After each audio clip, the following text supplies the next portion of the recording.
The doorbell rang at 7:42 p.m., right when the pasta on the stove was beginning to boil, and my daughter Harper was coloring butterflies on the living room floor. For a moment, I thought it was just a package, maybe the Amazon order I'd forgotten I placed during one of those exhausted late nights. But the second the bell rang again, sharper, more urgent, my chest tightened. Something was wrong. I wiped my hands on a dish towel and walked toward the door. Through the peephole, I saw a man I had never seen before, early 40s, suit jacket wrinkled, eyes haunted. Snow clung to his shoulders like he'd been standing there far too long. When I opened the door, the cold air rushed in with him. "Are you Lauren Whitfield?" he asked, voice unsteady. "Yes." My fingers curled around the edge of the door. He swallowed hard, then held out a thick envelope, creased, worn, touched by too many hands. "I'm sorry to come like this, but your husband, Ethan, he's not who you think he is." My heartbeat stuttered. He continued, "He owes us answers, and he's been lying to you for a very long time." Then he stepped aside, revealing the impossible. Printed photos of Ethan holding another woman, kissing her outside a hotel I recognized instantly. The image felt like a slap. My breath caught somewhere between shock and denial. The man whispered, "You deserve to know before everything explodes." Before everything explodes. Harper's tiny voice floated from the living room. "Mummy, who's at the door?"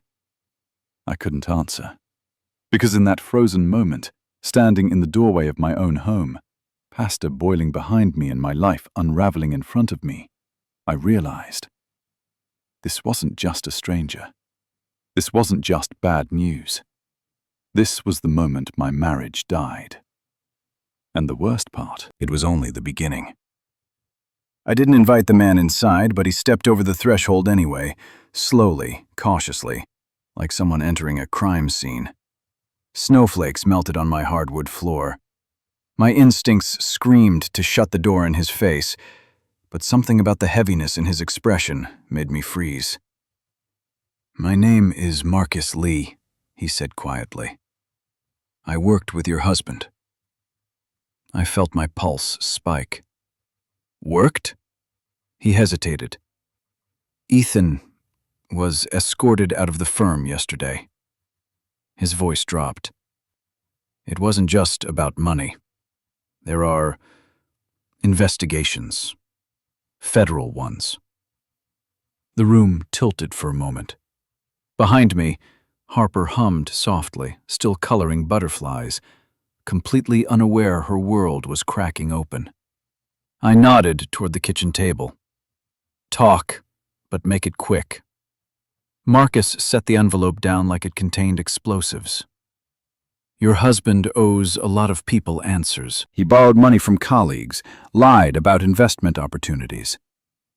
Then everything spiraled when Aubrey entered the picture. "Aubrey?" I whispered, though her name already pulsed in my brain like a bruise. "She's been with him for months," Marcus continued. "He convinced her they'd move in together once he sorted things out with his wife. But that wasn't the truth." I swallowed hard. "Then what is the truth?" He looked at me with something like pity. "He's drowning. And when men like him drown, they drag down everyone around them." The words hit harder than the photos. Marcus slid a second envelope toward me. "This is what made me drive here tonight. He's been transferring funds out of your joint account, large ones. If he gets desperate, he might try to pin things on you." A chill moved through me, sharper than the winter air. "He wouldn't," I said automatically, but even I didn't believe it. Marcus shook his head. "I've seen this before. When someone's cornered, they stop thinking about family. They think about survival." My hands shook as I opened the second envelope. Bank statements, Withdrawals I never approved, transfers I never saw, dates matching the photos, matching the lies. Every thread of my marriage, every promise, every memory began unraveling right there on my kitchen table. Marcus stepped back. "I'm sorry. I know this is a lot, but you needed to hear it before something worse happens." Before something worse happens. The words echoed long after he left. Because deep down, under the shock and disbelief, a terrifying truth settled in my chest. Ethan wasn't just betraying me. He was preparing to destroy me. For hours after Marcus left, I sat at the kitchen table staring at the photos, the bank statements, the life I thought I understood. The house was silent, except for the faint ticking of the old wall clock Ethan insisted we keep because it made the place feel homey. Now its sound felt like a countdown to something dark. My mind drifted, not because I wanted to remember, but because betrayal makes you revisit every memory like a crime scene. In my head, our marriage replayed in fragments. There was the night Ethan proposed on the pier in Hoboken, the Manhattan skyline glowing behind him. I'd cried, thinking I'd found the kind of love my mother always said was rare. He kissed my forehead and whispered, "I'll take care of you." I believed him. There were Saturday mornings when he brought home Starbucks, placing my caramel latte beside me while Harper crawled into our bed. He looked like the definition of a devoted father. And there were the business trips, too many of them, where he'd come home exhausted, smelling of hotel soap and unfamiliar perfume. I once asked about it. He laughed, kissed my cheek, and said, "Lauren, you worry too much." I remember the first time money went missing. He blamed a bank error. The second time, he blamed a technical glitch with payroll. By the third time, I blamed myself for asking. That was how Ethan worked. Slow erosion, gentle gaslighting, soft lies that looked like love. I remembered when he started criticizing my clothes, my routines, my job. "You don't have to work," he'd say. "Let me handle the hard stuff." It sounded caring. It was control. A sick realization washed over me. I had mistaken manipulation for affection. Then came the memory that gutted me, Harper's 3rd birthday. Ethan carried her around the park, balloons trailing behind them. People watched him like he was a perfect father. I watched him and thought I had the perfect husband. But perfection was only the mask. I pressed my palm against my forehead, ashamed of how blind I had been. None of the red flags were subtle. I simply chose to paint them white. And now the paint was peeling, fast. Because the man I married, the man I trusted with my child, my life, my future, never really existed. The front door clicked open at 10:17 p.m. I didn't need to look up to know it was Ethan. His footsteps had a rhythm I knew by heart, confident, heavy, always a little impatient. I stayed at the kitchen table, the photos spread in front of me like evidence waiting for a jury. He walked in, loosening his tie, scrolling casually on his phone. "Why's the house so quiet?" he asked, not noticing the tension thick enough to choke on. "Ethan," I said, voice steady in a way that cost me everything. "We need to talk." He finally looked at me, really looked, and in that split second something hardened in his expression. Not guilt, not fear. Annoyance. "What now, Lauren?" I slid the photos toward him. "Explain this." He stared at them for half a second before leaning back, exhaling sharply through his nose. "Unbelievable," he muttered. "You really going to fall for this? Whoever gave you these is lying." "Lying," I whispered. "They literally show you with her, with Aubrey." He laughed, an empty, cold sound that made my skin crawl. You don't get it, do you? People are trying to bring me down. They'll use anything, Photoshop, rumors, whatever. I forced the next words out. She came here, Ethan, in person. That got his attention. His jaw flexed. What did she tell you? That she's been with you for months. He scoffed. Lauren, she's obsessed with me. She's unstable, always exaggerating. I've tried to keep her away from us. Away from us? My voice cracked. Ethan, you kissed her outside the Langford Hotel. How do you explain that? For the first time, his eyes sharpened, calculating, not apologetic.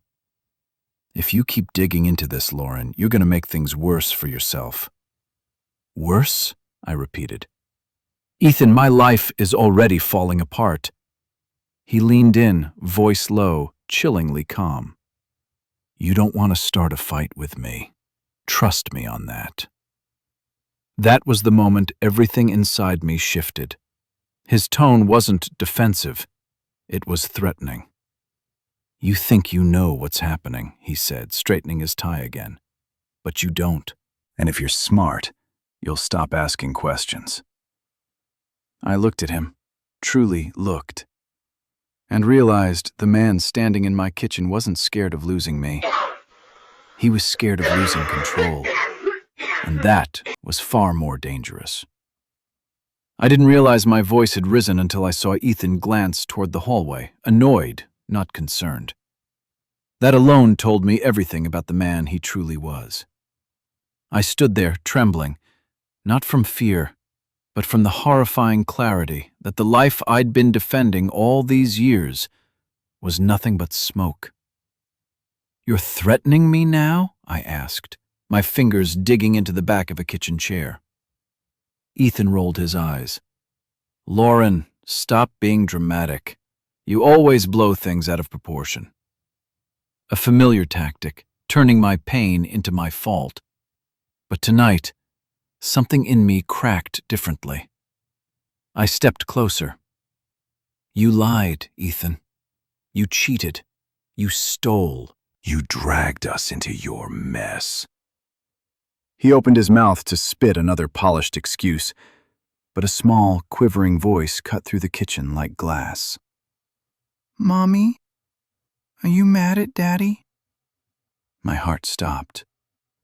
Harper stood in the hallway, clutching her stuffed rabbit by one limp ear, her curls messy, her eyes wide and wet. She'd been listening, God knows for how long. The innocence in her face made my knees weaken. I crouched down immediately. Sweetheart, you should be in bed. She took a shaky step toward me. You were yelling. Ethan suddenly put on the gentle father mask, the one he wore so easily. Harper, honey, Daddy and Mommy are just talking. Everything's fine. But children can smell lies better than adults. Harper shook her head. No, Mommy's crying. Only then did I feel the wetness on my cheeks.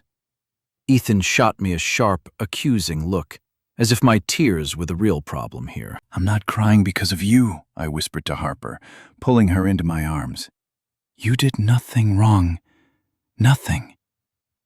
Ethan stepped forward. Lauren, stop scaring her. You always do this. Stop. My voice came out low, steady, unfamiliar even to me.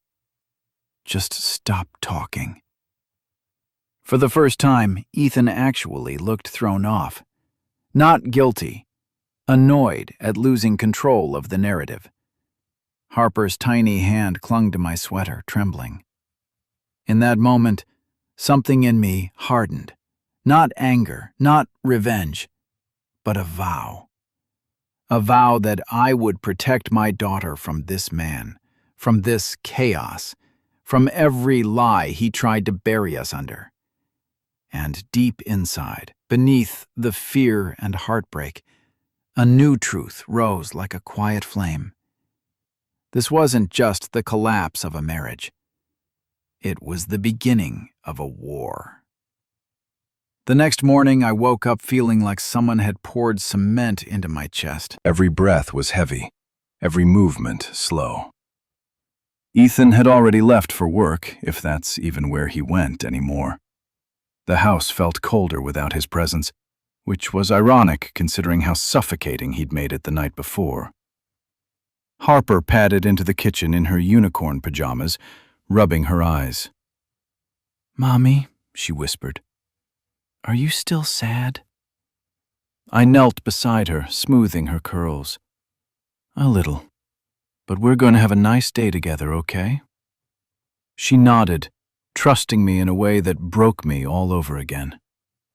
I needed air, space to think without walls closing in. So I bundled Harper into her coat, grabbed my worn iPhone from the counter, and drove us to the Barnes & Noble in Jersey City. It had always been our quiet place, our tiny escape from life. The moment we stepped inside, the familiar scent of books and warm paper wrapped around us like a blanket. Harper ran toward the children's section, her stuffed rabbit bouncing with each step. For the first time since last night, I felt the smallest breath of relief. I wandered toward the self-help aisle, fingertips brushing along the spines of books I'd promised myself I would read someday. Atomic Habits, Untamed, The Body Keeps the Score. Each title seemed to whisper a truth I hadn't been ready to face. But today, I was listening. As I picked up a copy of Women Who Run with the Wolves, a voice behind me said, "That one saved me once." I turned sharply. A man stood near the display table, tall, steady, familiar in a way that jolted me. It was Daniel Mercer, the man I'd treated in the ER 2 years ago after a car accident. I never forgot his eyes, sharp, observant, grateful. "Lauren?" he said, surprise softening his expression. "I didn't think you'd remember me." Of course I do." My voice trembled slightly. "What are you doing here?" "Coffee next door ran out of lids," he said with a small, warm smile, lifting a Starbucks cup. "So I hid in here to avoid humanity." Despite myself, I laughed, a small, fragile laugh, but real. He studied my face, his smile fading into something gentler. "Are you okay?" No one had asked me that sincerely in years. And for a moment, standing between shelves of books and broken pieces of my life, I realized I didn't know how to answer. For a long moment, I didn't speak. Daniel waited, not filling the silence, not rushing me. It was disarming. I wasn't used to someone giving me space without asking for something in return. "I'm fine," I finally said. It was a lie. And the way Daniel's eyes softened told me he recognized it instantly. "You don't have to be," he said quietly. Something in me wavered. I looked down at the book in my hands, blinking away the sting behind my eyes. "It's just been a rough couple of days." "Rough," Daniel repeated gently. "Or dangerous?" I stared at him, startled by the accuracy of his choice of words. Before I could respond, Harper came running back, clutching a picture book. "Mommy, can we read this one?" Her joy was a small light in the fog. "Of course," I murmured, kissing her hair. Daniel watched us, thoughtful. "Your daughter's adorable." "Thank you," I said softly. "She's everything." He hesitated, then asked, "Is Ethan treating you well?" The question hit me like a cold wind. My throat tightened. "Why would you ask that?" "Because," he said, lowering his voice, "you look like someone carrying more than you're saying." I opened my mouth, maybe to deny it, maybe to finally tell the truth. But the words tangled up. Daniel wasn't family, wasn't a friend, wasn't someone who owed me anything.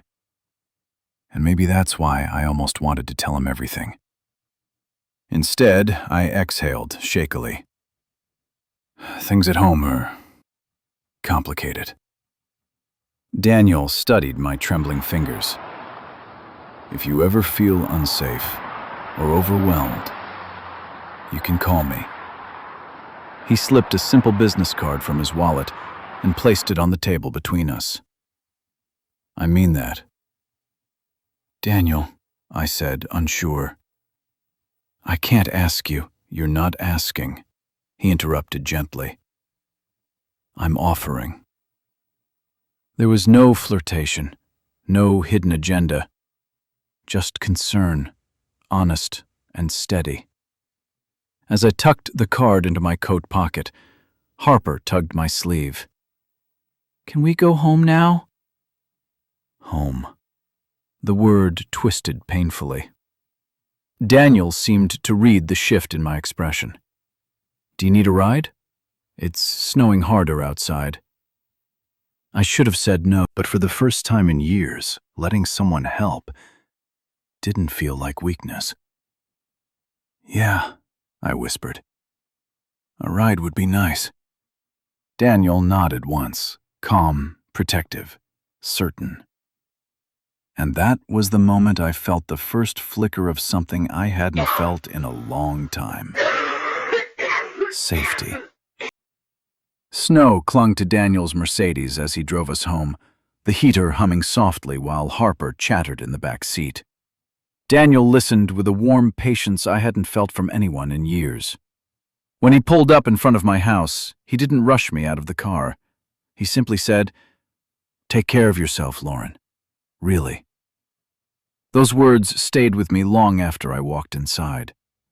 But peace never lasted long in my home. Ethan came back earlier than usual that evening, slamming the front door with the kind of force meant to intimidate. I instantly knew something was wrong. "Where were you?" he demanded, still in his coat, breathing hard like he'd sprinted home. I blinked. "At Barnes & Noble, with Harper." His eyes narrowed suspiciously. "With who?" The question hit like a slap. "With our daughter," I repeated, slow and steady. "That's not what I meant." He stepped closer, jaw tight.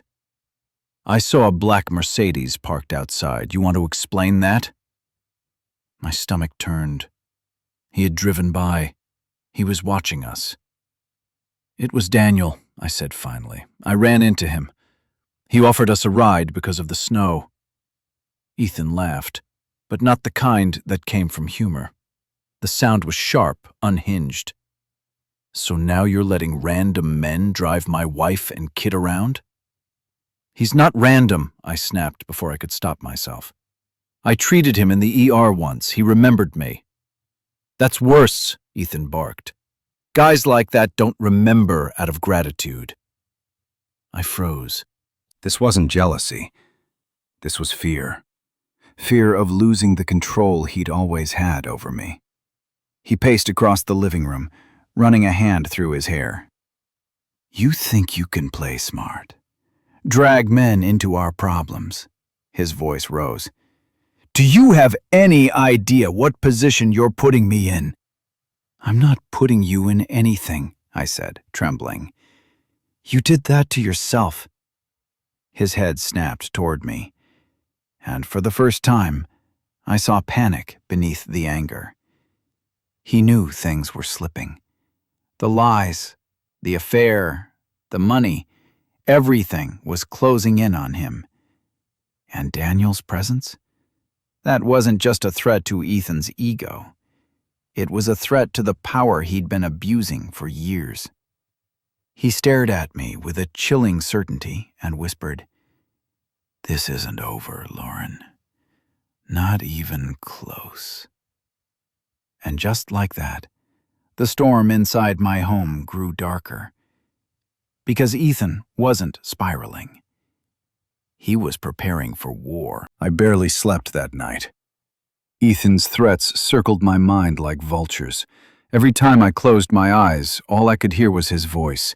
Cold, steady, promising war. By morning, I felt hollow.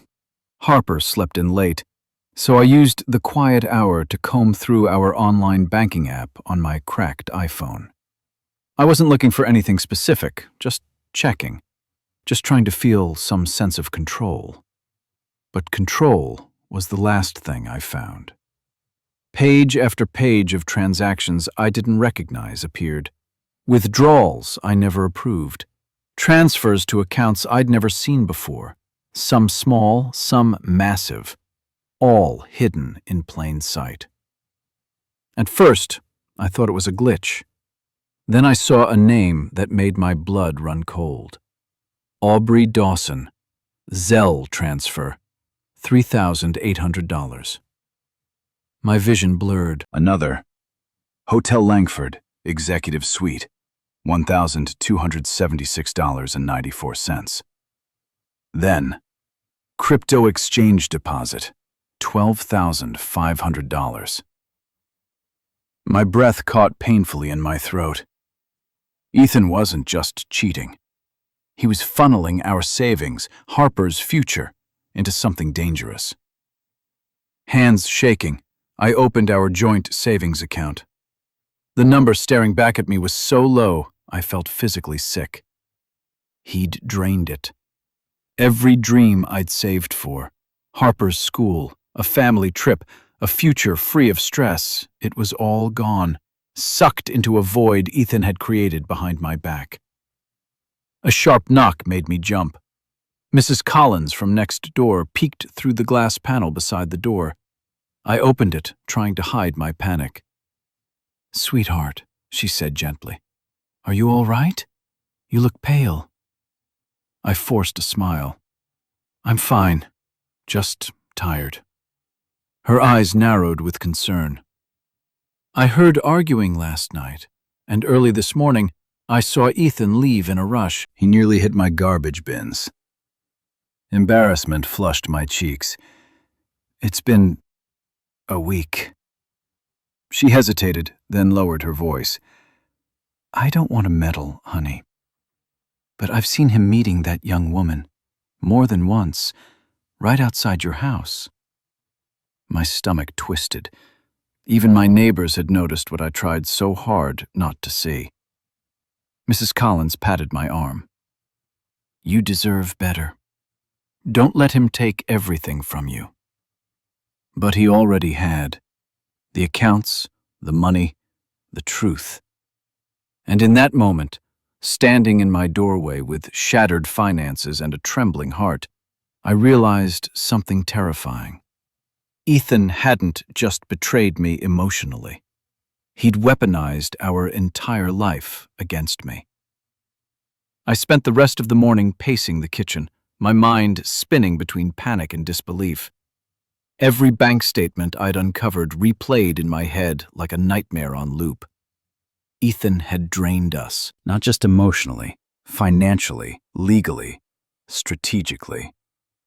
He wasn't spiraling, he was preparing for something. And I was the target. Harper was busy drawing at the table while I tried to stop my hands from shaking long enough to dial my bank.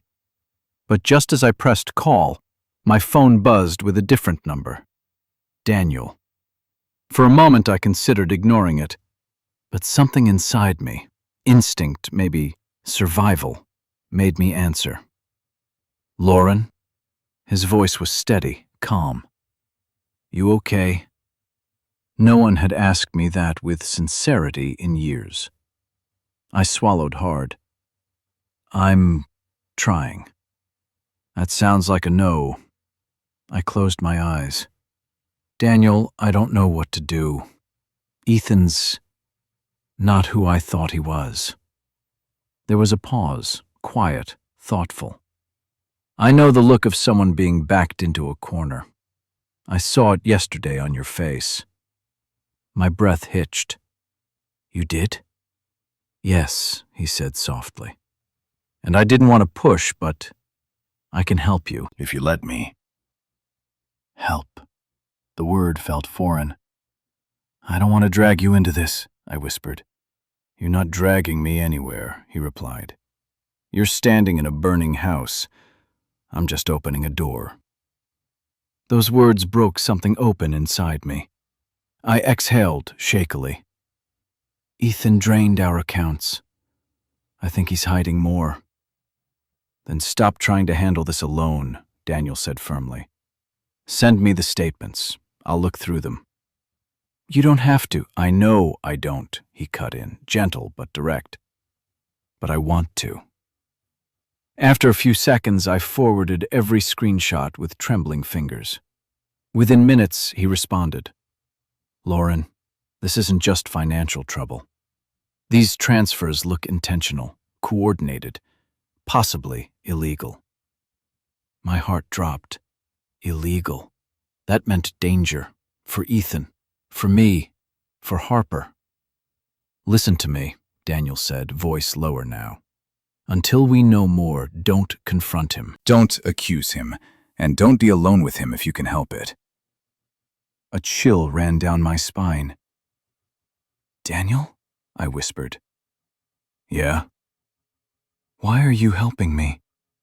Another quiet pause. "Because you deserve someone in your corner," he said.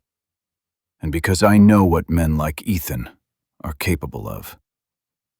And for the first time in days, I didn't feel entirely alone. Daniel didn't waste time. By early afternoon, he texted me an address in downtown Jersey City, an office building with glass walls and a quiet lobby that smelled like polished marble and expensive coffee. "Meet me here. Someone needs to talk to you." I almost backed out 3 times on the drive there. My hands were cold on the steering wheel, my mind a storm of fear and worst-case scenarios. But when I saw Harper safely with Mrs. Collins, I forced myself to go. For her.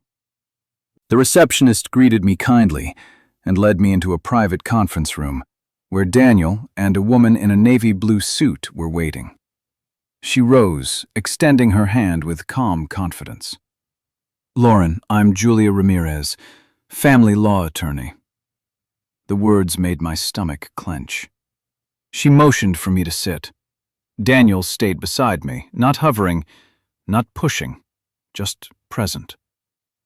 Julia opened a folder. I reviewed the statements Daniel sent, and, I'll be honest, your husband isn't just hiding money. These transactions suggest financial misconduct, potentially criminal. My heart pounded painfully. If he goes down, will he take me with him?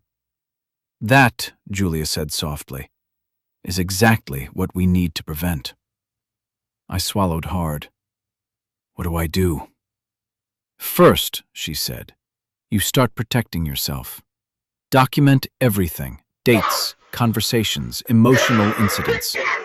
Second, do not confront Ethan directly about the finances. If he thinks you're catching on, he may escalate. Escalate. The word made my skin prickle. Julia continued.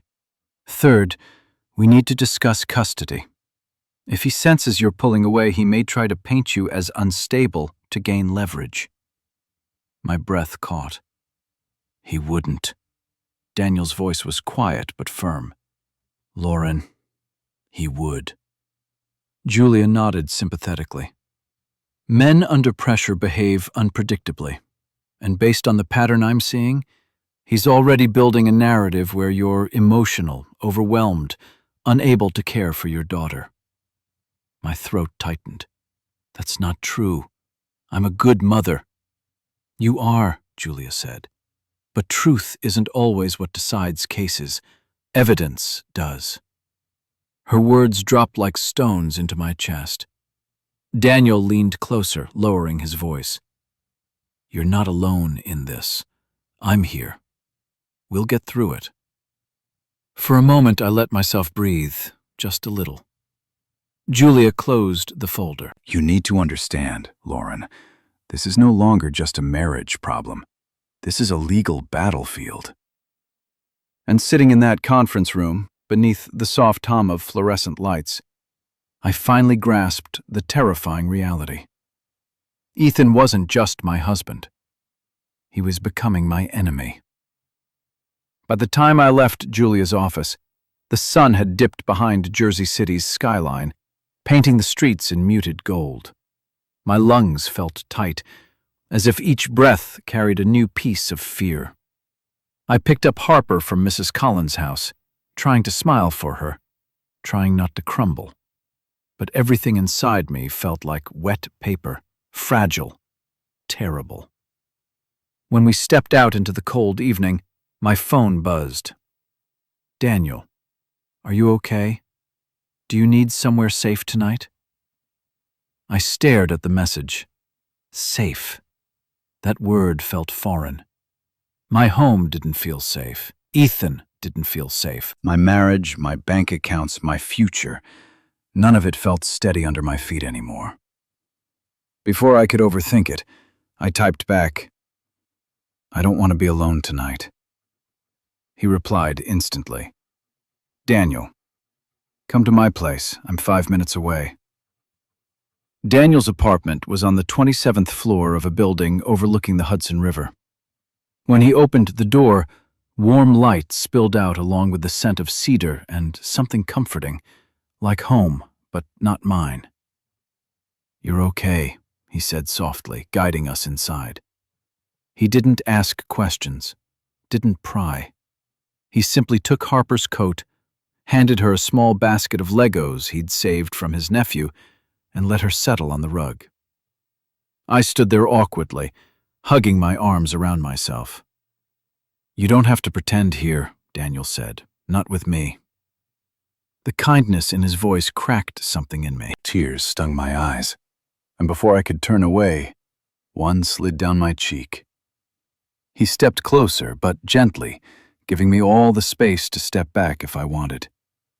I didn't. I let him wrap a soft gray blanket around my shoulders, the same way someone might tend to a wounded bird.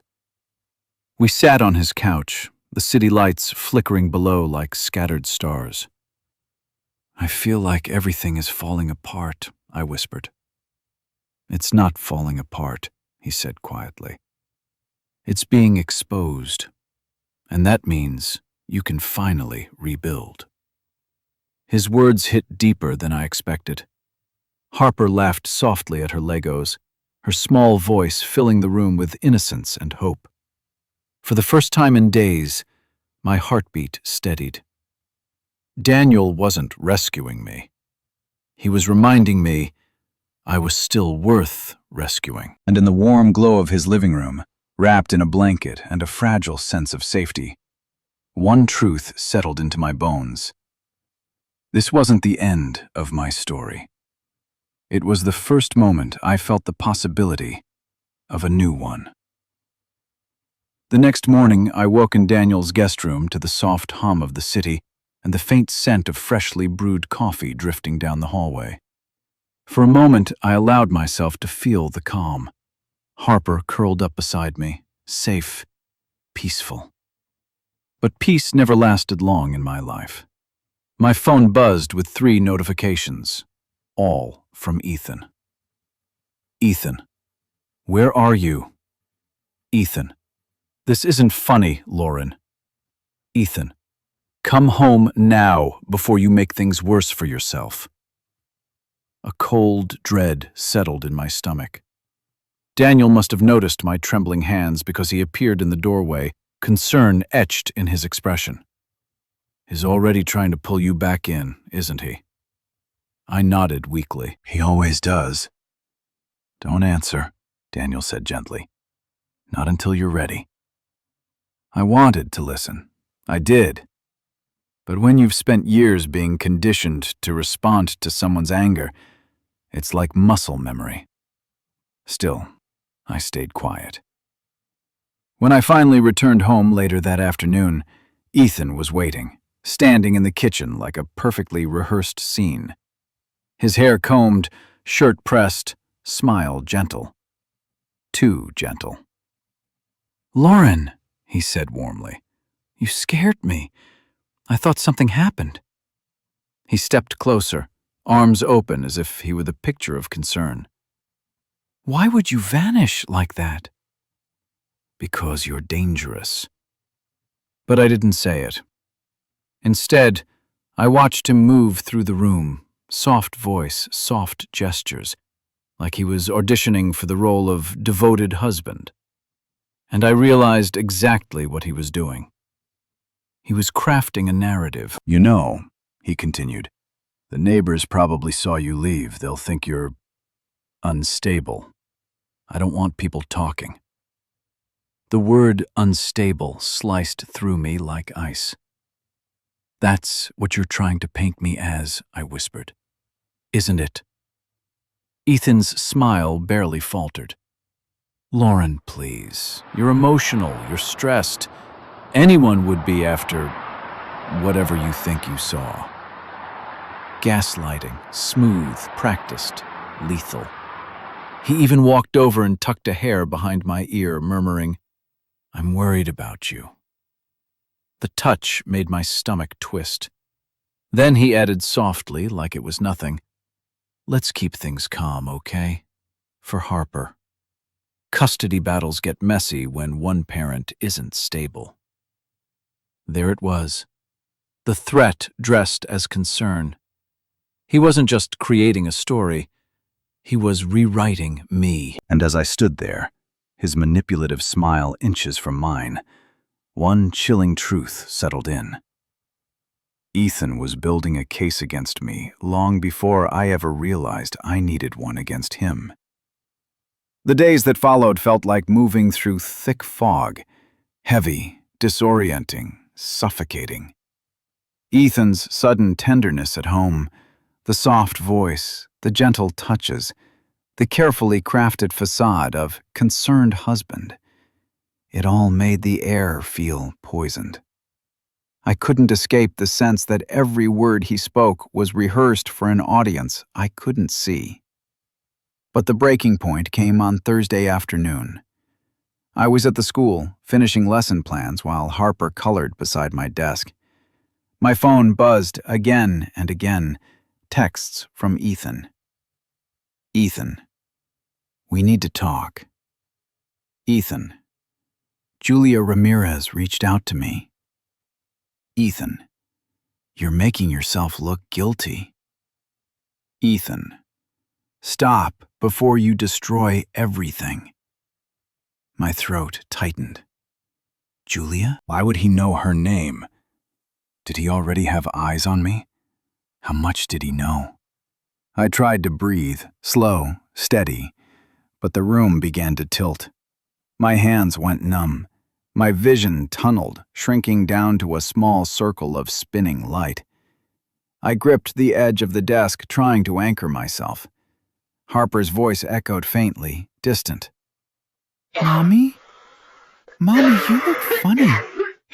Funny. God. I couldn't breathe. Air wouldn't go in, wouldn't come out. My chest squeezed, my heart pounding in frantic, irregular bursts. Panic wrapped around me like a vice. I stumbled into the hallway, trying to get air, bracing a hand on the cold cinderblock wall. Teachers passed by, their voices blurring, fading. Someone asked if I needed a nurse, but all I could hear was Ethan's warning. Custody battles get messy when one parent isn't stable. Stable. Unstable. Unfit. Crazy. The words clanged through my skull like metal. Then my phone buzzed again. It was Daniel. "Daniel. Checking in. You okay?" My fingers trembled uncontrollably as I typed back a single word. "Help." He didn't hesitate. 5 minutes later he was there, moving through the hallway with that calm, steady presence, like he was trained for moments exactly like this. He reached me gently. "Lauren, look at me." I tried. My vision was still shaking, but his voice cut through the noise. "Breathe with me," he said softly. "In and out. You're safe. I'm right here." Safe. The word cracked something open. I matched his breathing. Slowly, painfully, the trembling eased. My lungs loosened. The world came back into focus, and there he was, kneeling beside me, unwavering.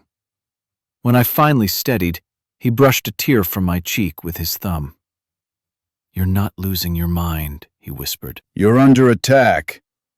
And as the fluorescent hallway lights glowed above us, one truth echoed louder than my fear. If I didn't fight back soon, Ethan would crush me completely. The panic attack left my body drained and my hands unsteady for hours. I spent the rest of the day at home on the couch while Harper napped, trying to quiet the storm inside my head. Daniel checked on me twice, texting gently, never pushing. His steadiness kept me from slipping back into that terrifying darkness. But nothing could prepare me for the knock on my door at 7:13 p.m. I opened it cautiously, half expecting Ethan, half expecting another threat. Instead, I saw her, Aubrey Dawson, Ethan's mistress. Her mascara was smudged, blonde hair frizzy from wind, breath shaky like she'd run the whole way here. She clutched a thick file folder against her chest. "Lauren," she said, voice trembling, "I need to talk to you." My stomach twisted with disgust and confusion. "You shouldn't be here." "No, please." Tears filled her eyes. "You don't understand. He's dangerous. He's not who you think he is." I let out a bitter laugh. "Oh, trust me. I know." But Aubrey shook her head violently. "No, you don't." She stepped closer, lowering her voice. "He's trying to frame you." The air left my lungs. She held up the folder with shaking hands. "I found these in his desk. Emails, audio messages, plans. He told someone he could prove you were unstable. He said if things went bad with the investigation, he'd—" Her voice cracked. "He'd make you take the fall." A cold chill slithered down my spine. I let her in. She spread the documents across my dining table, printed emails between Ethan and two coworkers, messages coordinating false accusations, even copies of forged medical notes implying I had anxiety episodes at school. Then she pulled out her phone. "There's one more thing," she whispered. She pressed play. Ethan's voice filled the room, smooth, arrogant, chilling. Lauren's predictable, emotional. If I need to protect myself, she's the easiest scapegoat. Judges eat that stuff up. A tearful mother, please. And if she fights back, then I'll take Harper. That'll shut her down. My knees nearly buckled. Aubrey wiped her cheeks. I didn't realize what he was doing until he threatened me, too. I thought he loved me, but he only loves control. Her words echoed through my bones. "He's going to destroy you unless you stop him first."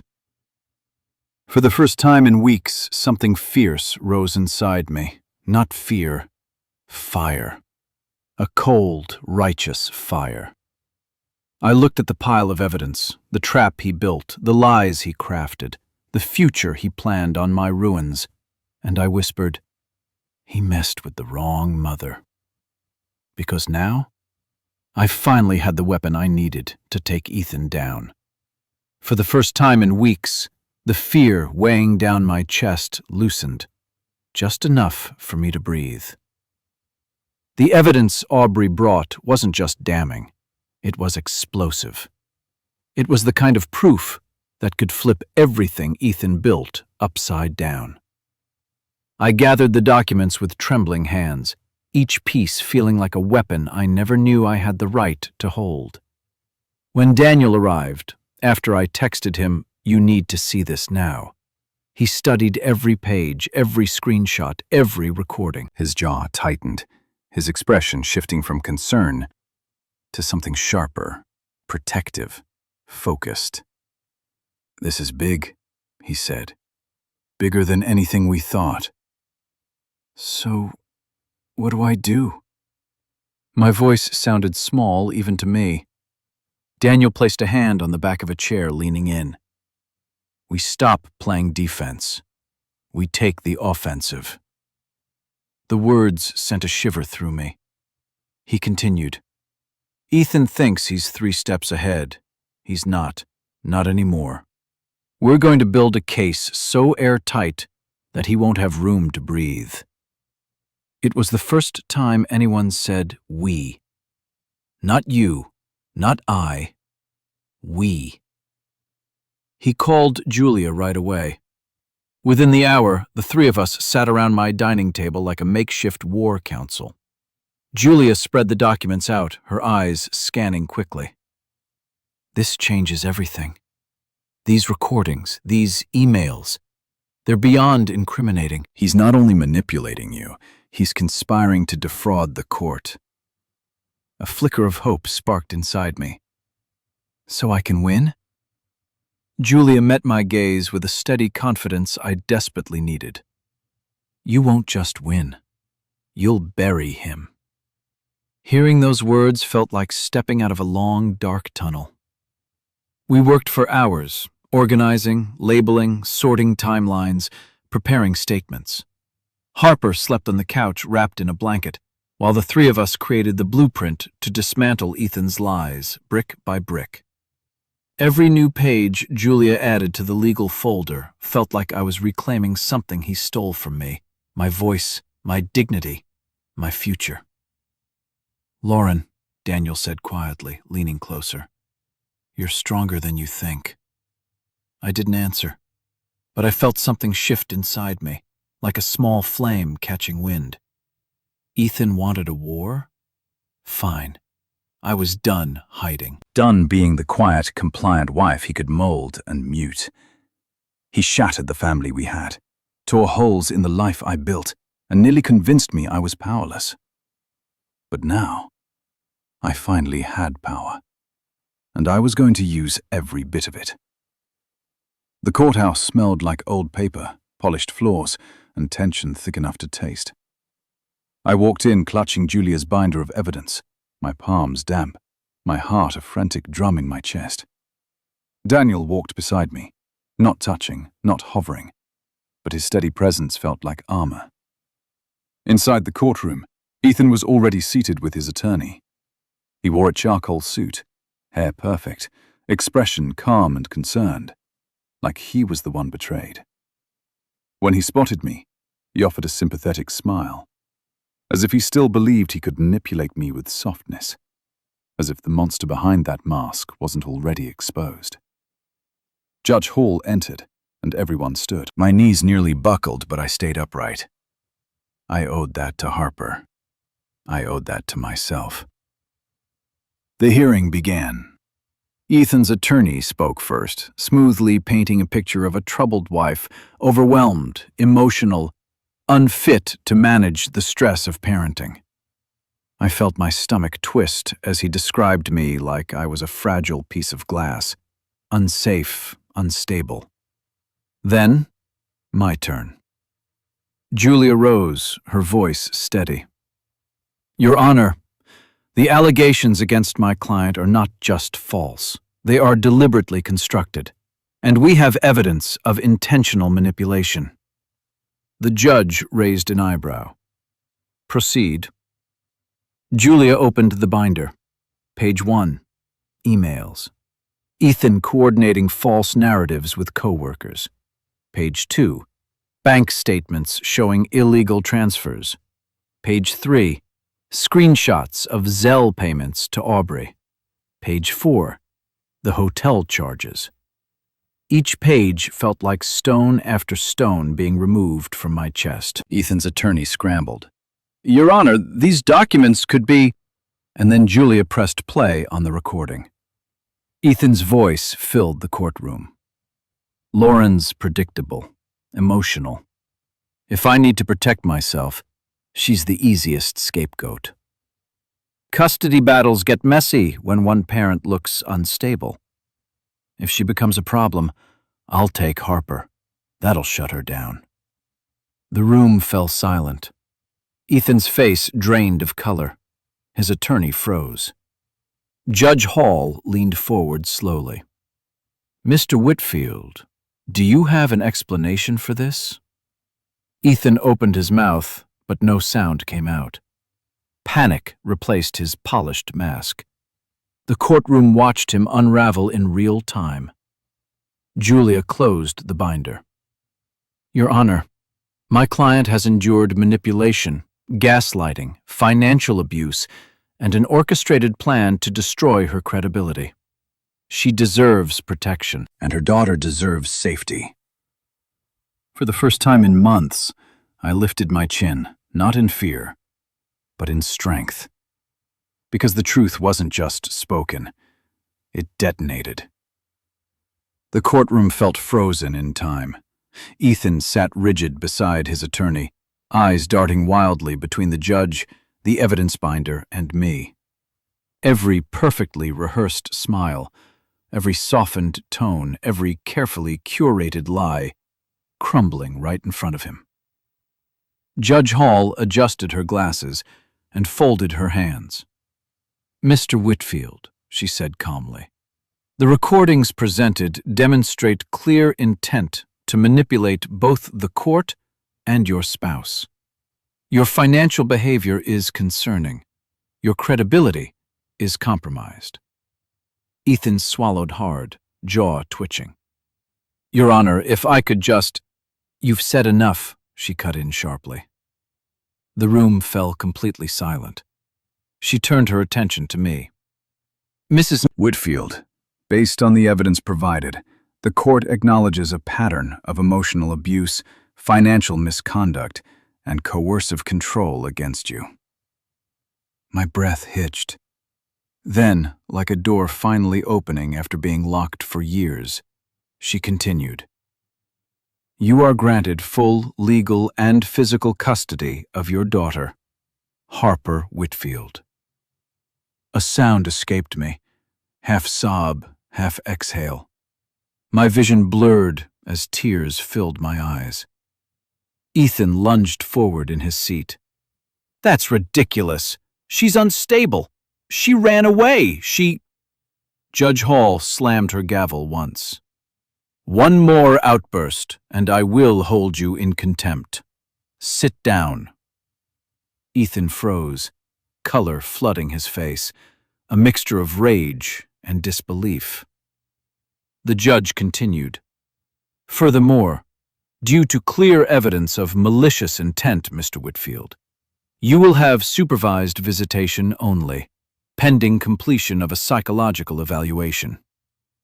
Gasps rippled through the courtroom. Ethan's mask shattered completely.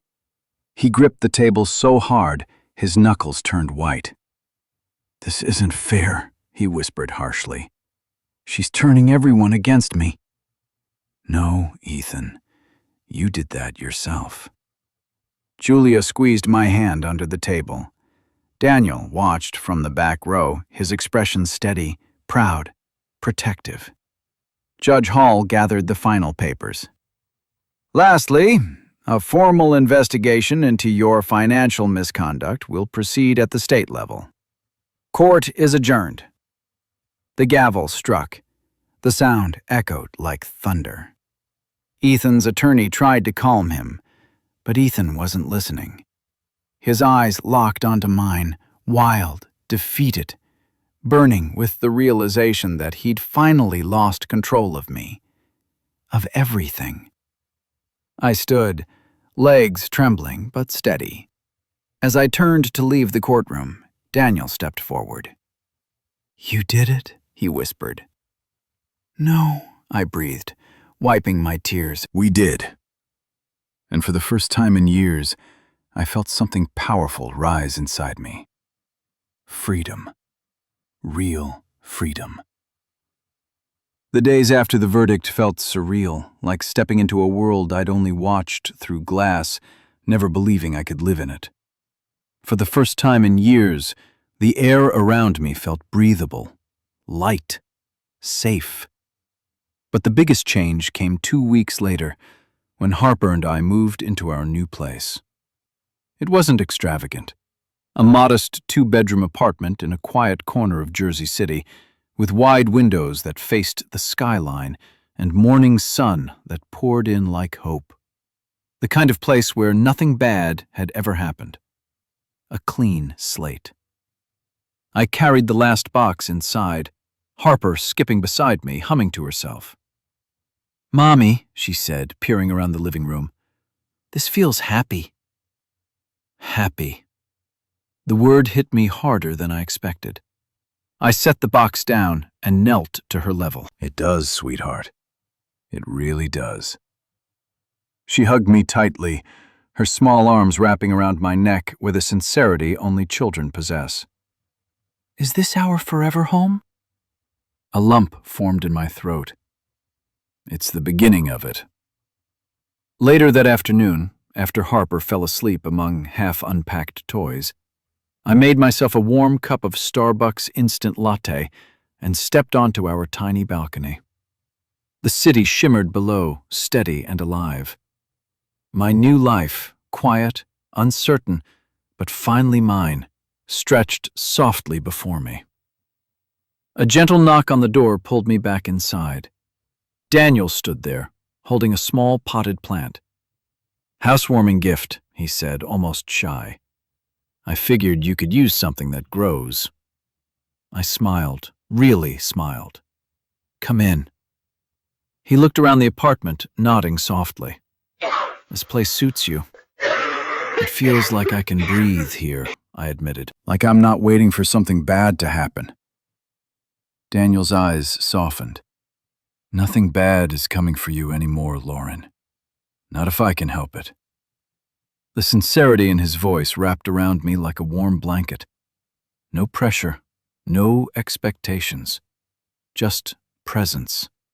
Steady. Certain. We stood in a kitchen, surrounded by boxes and half-built furniture. But somehow the room felt full of peace, of possibility, of something quietly blossoming. Harper's sleepy voice called from the hallway. "Daniel?" He smiled. "Hey, kiddo. Like the new place?" She nodded. "It feels safe." His eyes met mine. "So does she," I whispered. And in that moment, in a small apartment filled with cardboard and hope, I realized this wasn't just a new home. It was a new beginning. For me, for Harper, for the life we were finally free to build. 3 months after the verdict, life finally settled into something soft, something warm, something I hadn't felt in years. Peace wasn't loud. It wasn't triumphant. It was quiet mornings with Harper's laughter, evenings spent cooking simple meals in our small kitchen, and weekends where the only anxiety I felt was deciding which park she wanted to visit first. Healing didn't come all at once. It arrived in gentle waves. But the moment I truly felt free came on a Sunday afternoon. Harper was down for her nap. I was unpacking the last box, the one I had avoided because it held pieces of my old life, when the doorbell rang. That sound used to make my heart drop. Now, it made me curious. I opened the door to find Daniel standing there, holding a paper bag from the little Italian deli down the street. "Thought you two might want lunch," he said, smiling softly. I stepped aside. "Come in." He walked into the kitchen, setting the bag down. "You seem lighter," he said. "Happier." "I am." And for the first time, the words were fully true. We unpacked sandwiches and salad, laughing about how Harper insisted Legos belonged in the silverware drawer. The sunlight streamed through the window, casting a warm glow over the room. It felt like a scene from a life I never believed I'd get to live. After we ate, Daniel grew quieter. Not distant, just thoughtful. He leaned against the counter, folding his arms. "Lauren," he said gently, "I have something I want to tell you." My heart fluttered, not with fear, but with a strange, new anticipation. "I didn't help you because I felt obligated," he said. "I helped you because I care about you. And Harper. I care a lot." Warmth bloomed in my chest. He took a slow breath. "But I'll only take a step forward if you want it too." You've been through enough pressure. You don't need more. I stepped closer, close enough to see the softness in his eyes, the steadiness in his expression. "I do want it," I said, "but slowly, gently." He smiled. "Whatever pace you need." Before I could say another word, small footsteps padded into the kitchen. "Daniel!" Harper beamed, rubbing her sleepy eyes. "Did you bring food?" He laughed. "Always." She hugged his leg without hesitation, and something inside me settled, certain and peaceful. I looked at him, really looked, and realized the last time the doorbell rang, my life shattered. This time, it opened the door to the life I was meant for, the life I chose, the life I finally deserved, the life that was finally safe. So, that's how our story comes to an end. And if you're still here with me, listening until this very moment, then something inside this journey must have touched your heart in its own quiet way. Maybe you saw a part of yourself in Lauren's pain, in her courage, or maybe in her slow, steady healing. And that's okay, because life heals in layers, not in straight lines. You know, the Stoics often said, "The obstacle is the way." And maybe that's what this whole story reminds us of. Sometimes the very thing meant to break us becomes the thing that finally sets us free.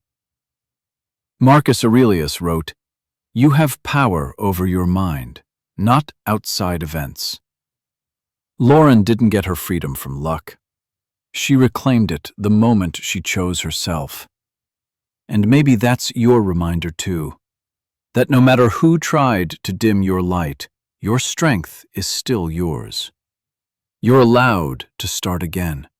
You're allowed to choose peace. If this story found you at the right time, if it made you feel seen, understood, or a little less alone, then stay with us. Like the video, share it with someone who needs hope today, and subscribe so you don't walk the next story alone. We're here, and so are you, stronger than you think. Before we close, I want to make something very clear for everyone watching.